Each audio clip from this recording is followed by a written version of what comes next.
Boa tarde a todos. Sejam muito bem-vindos a essa live que a Fundação Logosófica está promovendo. Meu nome é Denis Onishi, eu sou pai de 2 filhos de 7 e 10 anos e estamos aqui em mais uma edição muito especial, uma live em homenagem ao Dia dos Pais. É uma alegria muito grande estar aqui hoje. E eu falo em nome de milhares de estudantes de logosofia no mundo inteiro, onde nosso objetivo é levar para a humanidade esses conhecimentos que essa ciência apresenta por meio de seu criador, Carlos Bernardo Gonzalez Pecotti, também conhecido como Mestre Ramusol, que são tão importantes nas nossas vidas e que queremos compartilhar com vocês. Eu estou aqui com mais 3 amigos, o Ademar, o Silvio e o Tiago. Vamos esperar eles subirem aqui na tela e que juntos vamos falar sobre qual a missão dos pais no processo de evolução espiritual dos filhos. O que ensinar para as crianças que não esteja na internet ou que não será feito por inteligência artificial. Além desses temas, também abordaremos a importância nesse processo de educação, no qual a logosofia tem nos ajudado a desenvolver e aplicar em nossas vidas. Nós vamos começar com um vídeo, e para quem quiser convidar alguém para participar com a gente, ainda dá tempo. Tem só um minutinho que o vídeo já vai aparecer na tela.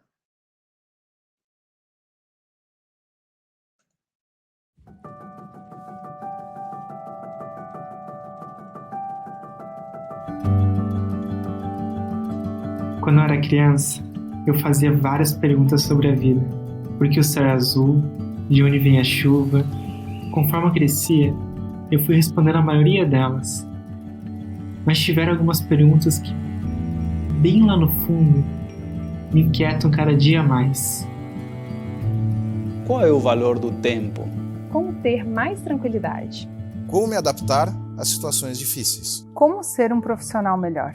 Como ser mais calma e confiante? Como vencer o medo, a insegurança? E quanto a viver em sociedade, em família, ainda me perguntei: como educar os meus filhos? Que valores devo ensinar para eles? Por que eu brigo com as pessoas que eu amo? Do que são feitos os sentimentos e as emoções? Quais as causas da tristeza e do pessimismo? Se dinheiro não traz felicidade? O que é ser feliz? E tiveram até aquelas perguntas mais profundas: de onde eu vim? Para onde eu vou? Existe vida após a morte? Eu tenho um espírito? Por que eu tenho um espírito? Existe uma lógica por trás de tudo isso? Qual o objetivo da minha vida? Quem sou eu? Quem sou eu? Quem sou eu? Quem sou eu? Quem sou eu? Quem sou eu? E aí, você já se fez essas perguntas? Olhe para dentro. O que está pensando? O que está sentindo? Foram com perguntas como essas que milhares de pessoas iniciaram seus estudos de logosofia. Essa ciência foi criada por Carlos Bernardo Gonzalez Pecotti em 11 de agosto de 1930 na Argentina. E é justamente para comemorar os 90 anos de sua obra que a Fundação Logosófica está lançando um portal que reúne diversos vídeos, palestras e artigos que tratam sobre essas e muitas outras perguntas. Acesse agora logosofia.org.br. Além destes conteúdos, lá você poderá conhecer ainda mais sobre a logosofia, baixar gratuitamente os livros do autor, acessar o calendário de palestras públicas da Fundação e ainda poderá conhecer a pedagogia logosófica, aplicada em diversas escolas no Brasil, na Argentina e no Uruguai. Logosofia, 90 anos em prol da superação humana.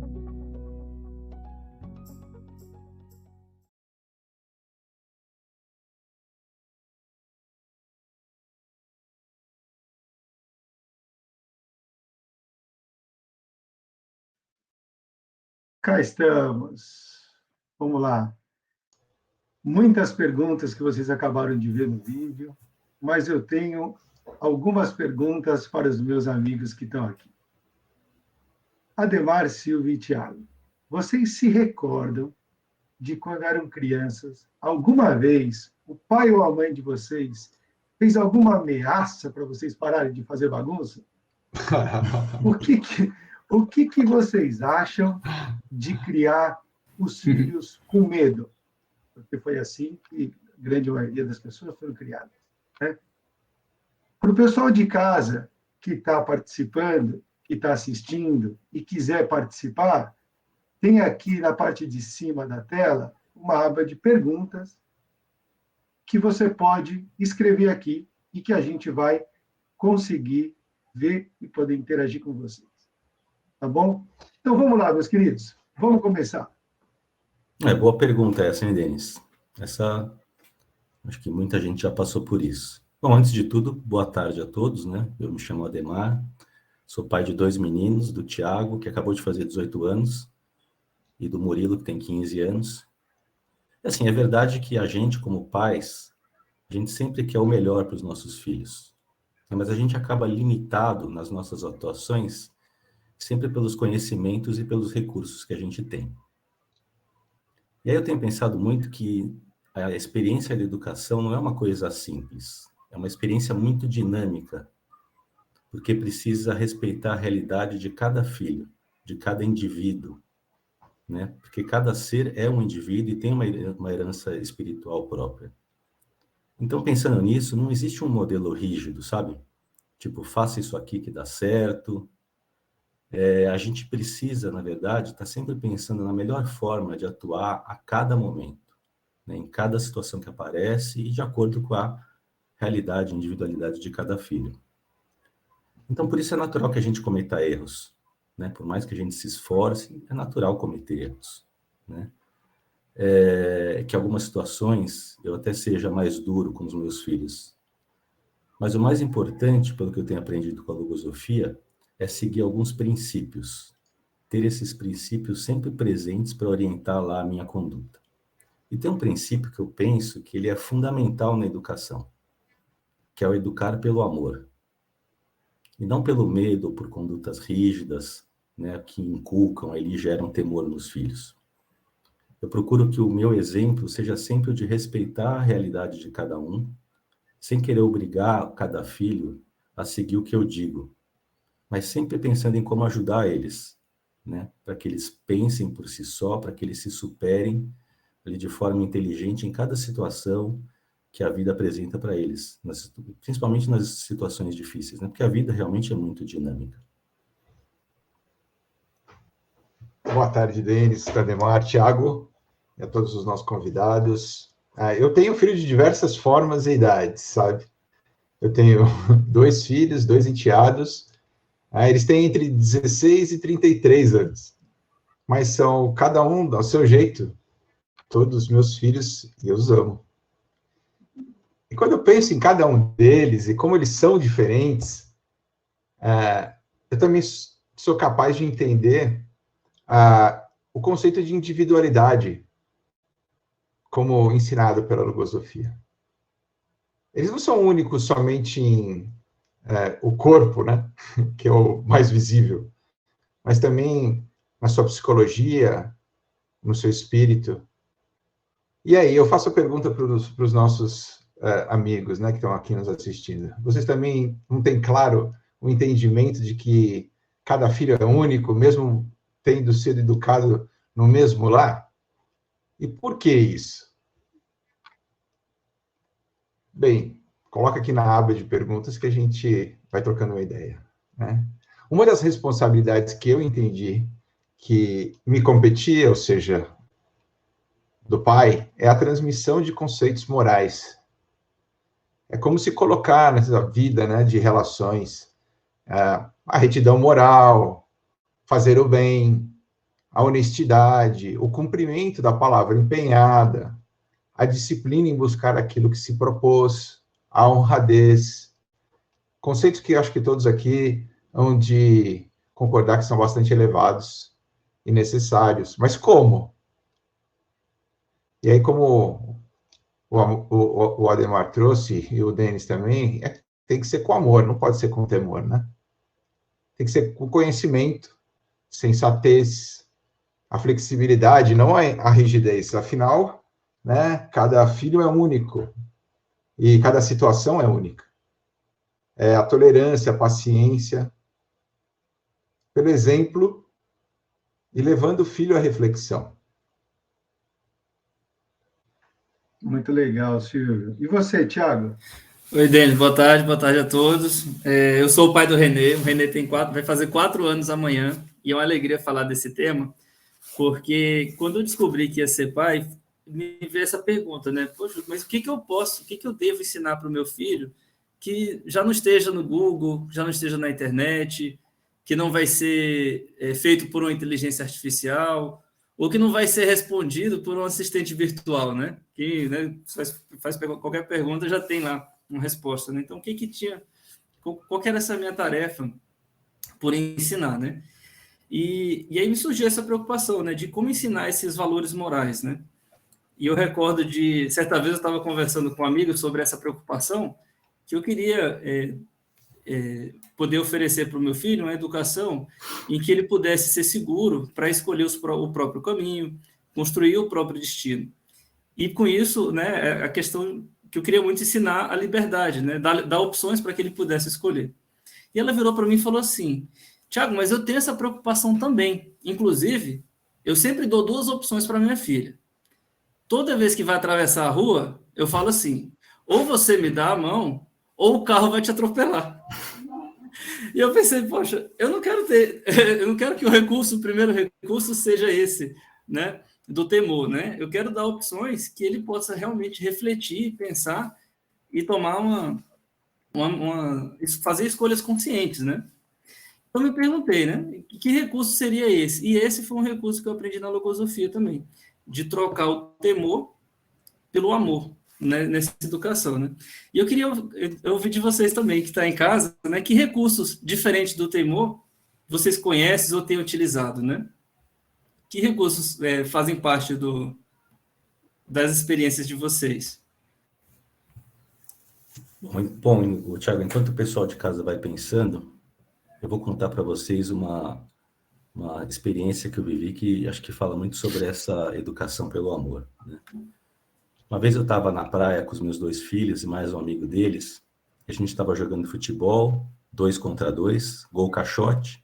Bom, quem não é do ramo futebolístico, gol caixote é um gol pequenininho que não precisa de goleiro, né? Então a gente estava ali no 2 contra 2 e estava um dia muito gostoso. Sabe aqueles dias fim de tarde, temperatura amena, estava me divertindo muito ali.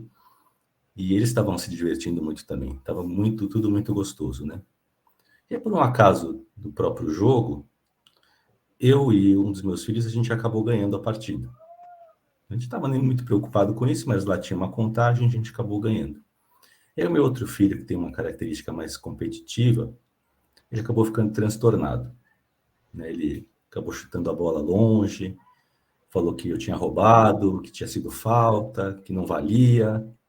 E aí foi se envolvendo com aquela realidade, lá com aqueles pensamentos, e foi ficando cada vez mais nervoso. E eu fiquei observando aquilo, né, e eu vi um contraste, né? Eu estava num ambiente tão bom ali com eles, tão gostoso, e de repente vem essa reação, né, como se fossem umas nuvens negras se aproximando ali, né, do semblante dele. Ele foi ficando cada vez mais nervoso, né? E aí esses pensamentos foram tomando a mente dele de uma forma cada vez mais intensa, né? E aí, em um instante, eu olhei para dentro de mim, para o meu mundo interno, e eu vi exatamente os mesmos pensamentos aparecendo, né? As mesmas reações. Então, comecei a ver, por exemplo, o pensamento me dizer: você não pode deixar ele falar assim com você. Você é o pai dele, que falta de respeito. Com quem ele pensa que está falando? E aí eu comecei a me sentir envolvido por esse nervosismo, né? Por essa mesma reação. Quem nunca viveu isso, né? De repente você está lá numa situação tranquila com seu filho, tudo indo muito bem, às vezes jantando em algum lugar, às vezes passeando num lugar agradável, acontece alguma coisa, o filho começa a fazer uma birra ou ficar nervoso, e você começa a se envolver por aquilo e todo mundo fica nervoso no final, né? Então eu me dei conta, de um momento para o outro, que se eu ficasse bravo com ele, se eu atuasse da mesma forma, com a mesma reação, tudo aquilo só ia piorar. Então me recordei desse princípio lá, né, de educar pelo amor. E aí aí no meu mundo interno eu fui para um outro lugar, né? Eu estava num lugar onde estava a reação, eu fui para um outro lugar. Fui lá para o meu coração e fiquei pensando como eu poderia ajudar ele a sair daquele estado, né? Daquele estado de revolta. E sinceramente eu fiquei naquele lugar ali pensando realmente em como ajudar o meu filho. Eu fiquei alguns instantes ali, fazendo esse movimento, aí a reação dele foi passando, a gente foi para casa e acabou ficando tudo bem, né?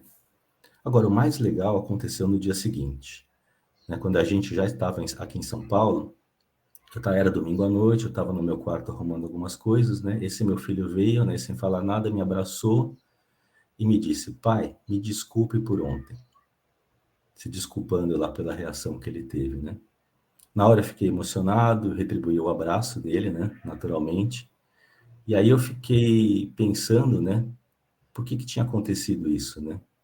E eu entendi que o meu exemplo, né, de sair da reação e ir para essa região do amor, de ir para aquele lugar mais sensível dentro de mim, de querer ajudar ele de verdade, foi o grande exemplo, né?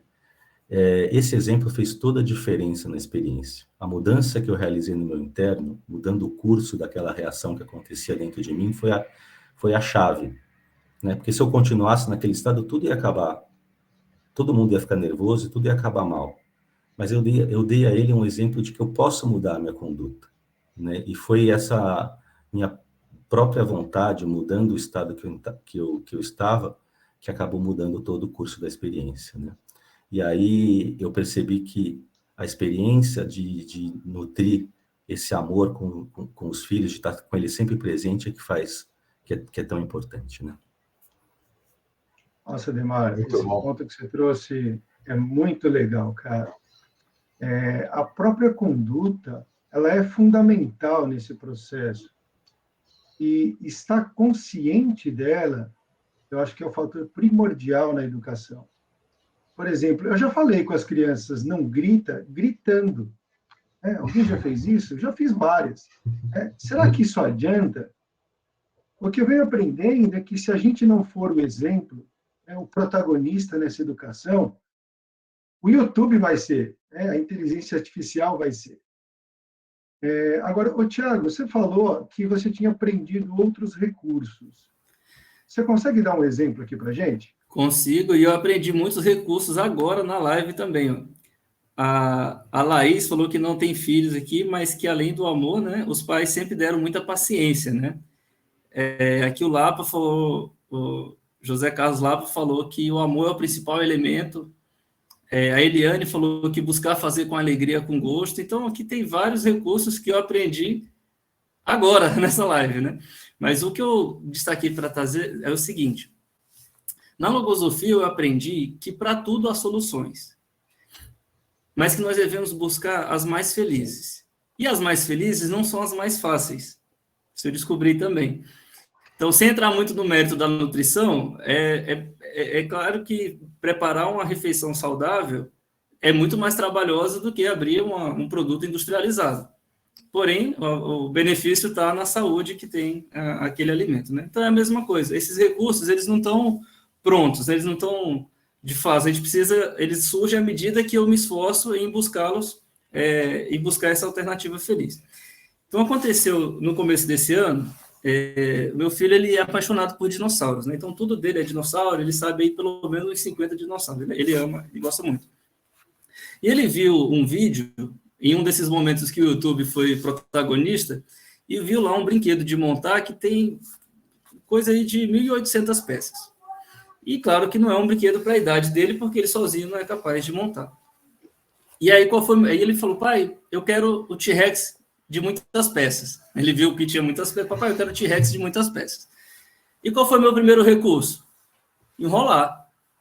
Não, filho, né? Se fosse numa loja, eu ia falar, não, depois na volta a gente compra, né? Mas como era em casa, eu falei, não, filho, depois a gente vê isso, né? E aí no outro dia, papai, e o T-Rex, cara? E o T-Rex de muitas peças? Eu falei, filho, tentei enrolar mais um pouco. Não, filho, esse dinossauro é muito caro, vamos... Papai, eu quero o T-Rex, cara. E aí eu vi que, assim, ia ficar, nem eu ia, né, conseguir satisfazer a necessidade dele, nem a minha, né? Então eu pensei o seguinte, que essa compra poderia ser uma experiência para ensinar a paciência para ele. Então eu fiz o seguinte, eu peguei a imagem daquele brinquedo que ele queria, que é essa imagem aqui, e montei um quadrinho com 20 peças, e toda semana a gente pegava uma parte dessa imagem e completava a imagem desse T-Rex. E ela ficou que essas 20 iria coincidir com o aniversário dele, que é amanhã. Então, ele, né, já faz 20 semanas que ele está esperando, mas de uma forma prazerosa, ou seja, toda semana a gente tem um momento em família para estar juntos, para fazer uma parte dessa atividade. E essa montagem desse brinquedo virou um projeto para fazermos juntos. Então, como ele não consegue montar sozinho ainda, vai ser um momento de recriação da família que a gente vai poder usar para frente, né? Mas por trás disso estava essa preocupação de poder educá-lo de uma forma mais elevada, né? Pensando nessa formação espiritual como norte. Tiago, muito interessante mesmo, cara. Eu me recordei desse recurso de como atuar com paciência, né? A Ana Maria aqui também nas perguntas está dizendo que a paciência é a parte do esforço para educar, e é verdade. Eu vivi uma experiência uma vez com meu filho, cara, mais novo, que ele estava tomando banho antes de ir para a escola, só que o que acontece? Se ele ficasse mais tempo no chuveiro, ele ia acabar atrasando o irmão, que precisava chegar na escola um pouco antes dele, em um determinado horário. E aí eu peguei e falei para ele, né? Eu falei assim, filho, você pode fechar o chuveiro para a gente ir? Cara, ele me ignorou. Por que ele me ignorou? Eu falei, vou falar mais uma vez, né? Talvez ele não tenha ouvido. Filho, precisa fechar o chuveiro, porque nós estamos atrasados. Cara, ele nem virou para o lado. Continuou ali na mesma posição e a água caindo. Cara, comecei a olhar para aquilo. E aí, é importante porque quando a gente fala do fator da paciência, eu fiquei olhando para aquele momento e falei assim, bom, eu tinha 3 opções. Primeira é ameaçar tirar algum brinquedo dele para ele sair logo do banho, né? Que já entra o temor, como a gente está falando. A outra era desligar o chuveiro, tirar ele do box, vestir ele molhado, né? Aquele clima gostoso. E a terceira opção foi conversar com ele e explicar que aquele comportamento prejudicaria o tempo de brincadeira do seu irmão na escola. E eu optei pela terceira opção. Mas foi engraçado porque isso tudo passou, né, dura 2 segundos, né, essas 3 opções. E eu optei pela terceira opção, pois eu venho aprendendo que para educá-lo, eu preciso ajudá-lo a agir com consciência. E essa consciência, essa paciência, começa primeiro em mim e depois com ele. Porque a criança, né, ele não é birrento. Ele só estava agindo daquela forma naquele momento, por atuação de algum pensamento que certamente era contra a vontade dele. E nessa conversa que eu tive com ele, eu levei um elemento que é a compaixão pelo irmão, que o fez sair daquele estado de consciência. E ele fechou a água, começou a se secar, me deu um abraço e falou assim, papai, eu vou me trocar rapidão. E saiu correndo para se trocar. Então, é importante, porque a educação, ele é um processo de mão dupla. A gente aprende para depois ensinar a criança. Muito bom. A gente tem várias manifestações aqui, pessoal.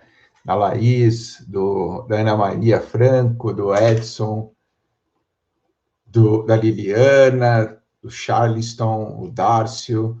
O Renato D'Angelo, ele escreveu uma coisa assim, olha, o amor também é esclarecer que a vida traz consequências. Ensinar que as suas decisões são importantes. Existem situações que deixar que passem por experiências boas ou ruins também é um ato de amor. Muito bom, Renato. Olha, eu tenho uma experiência que eu queria compartilhar com todos aqui, tem um pouco a ver com o que você trouxe, né? Das consequências das decisões que os filhos tomam.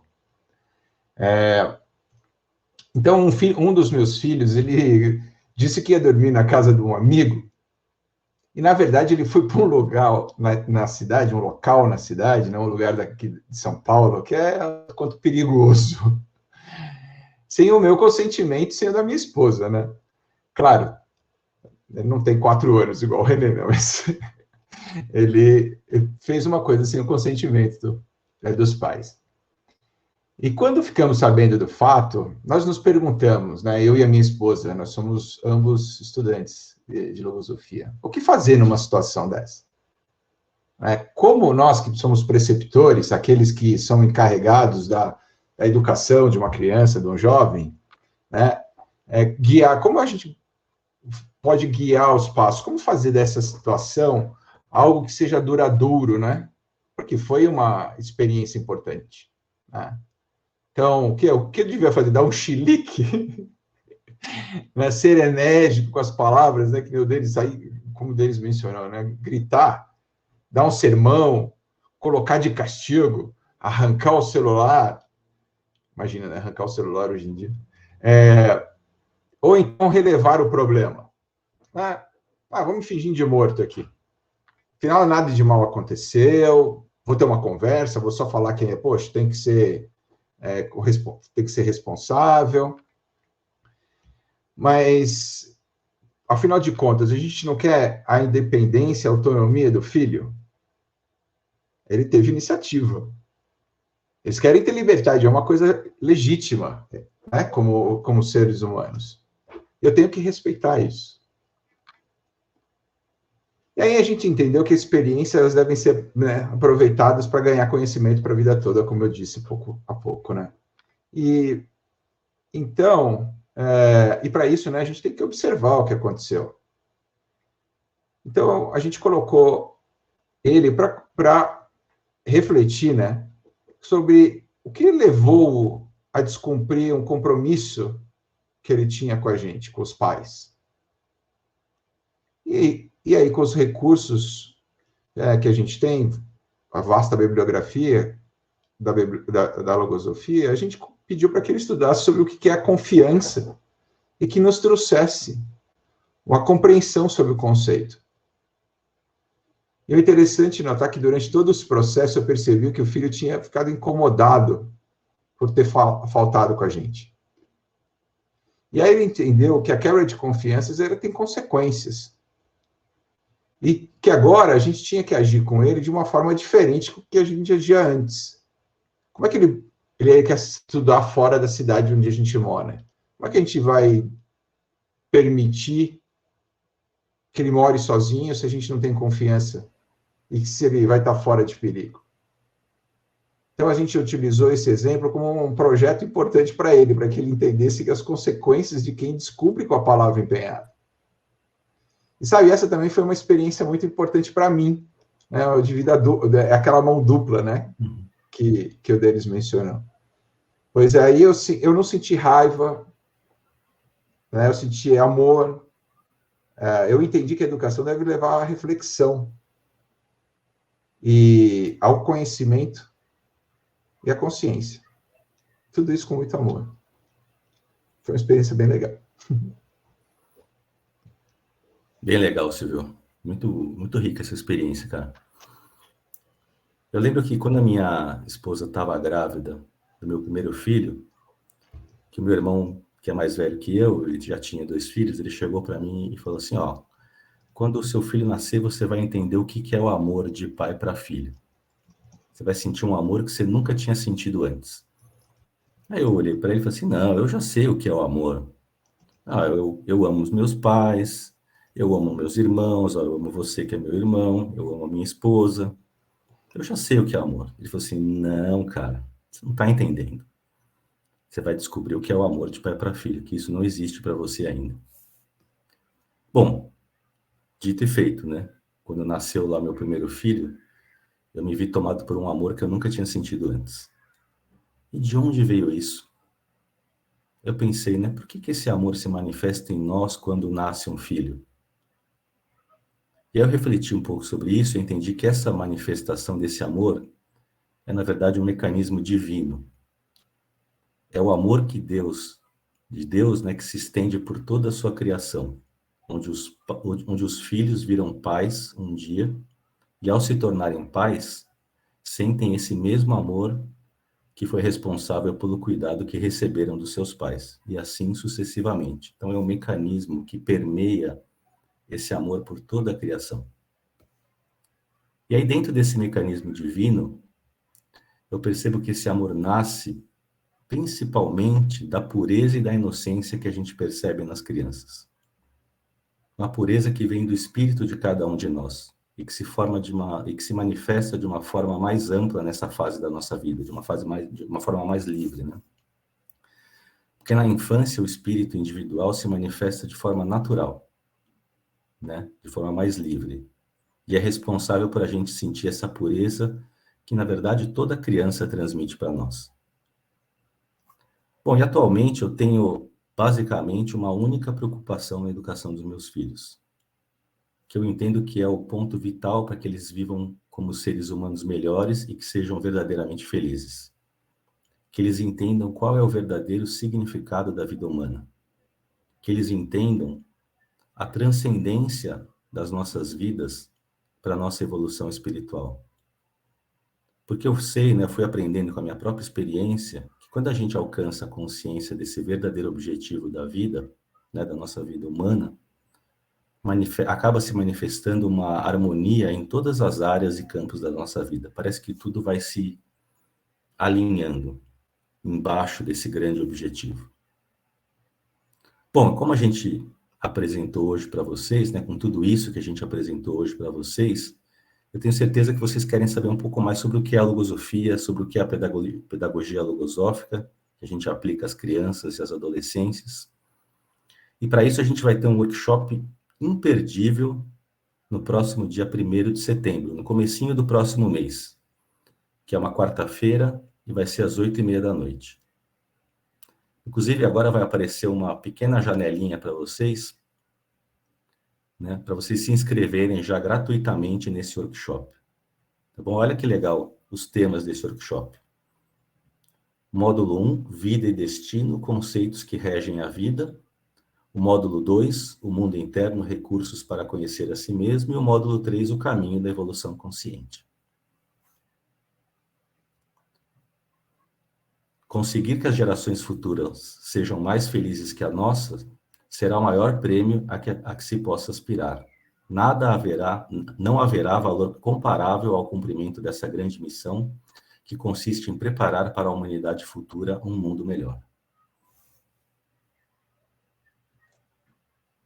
Vocês conseguem imaginar a humanidade vivendo de uma forma mais feliz? Feliz por ter conhecimento, feliz por não viver com medo?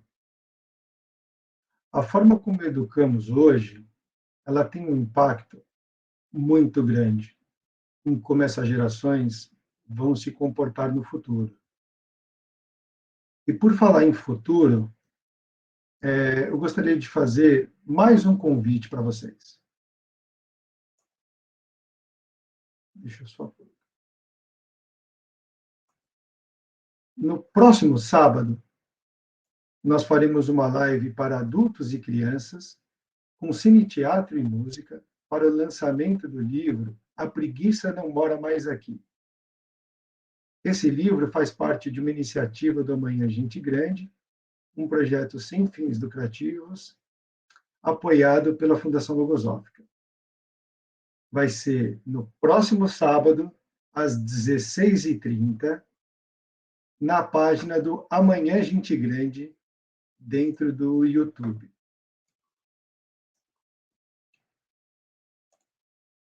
Só para a gente finalizar, eu queria dizer para vocês o seguinte, meus queridos: para termos melhores filhos, precisamos ser melhores pais. Uma ótima tarde a todos um excelente final de semana e um feliz Dia dos Pais para todos vocês. Obrigado, Ademar, Silvio, Tiago. Tchau, feliz Dia dos Pais. Tchau, feliz Dia dos Pais. Tchau, tchau, Denise. Abraço aí. Tchau, tchau. Ah,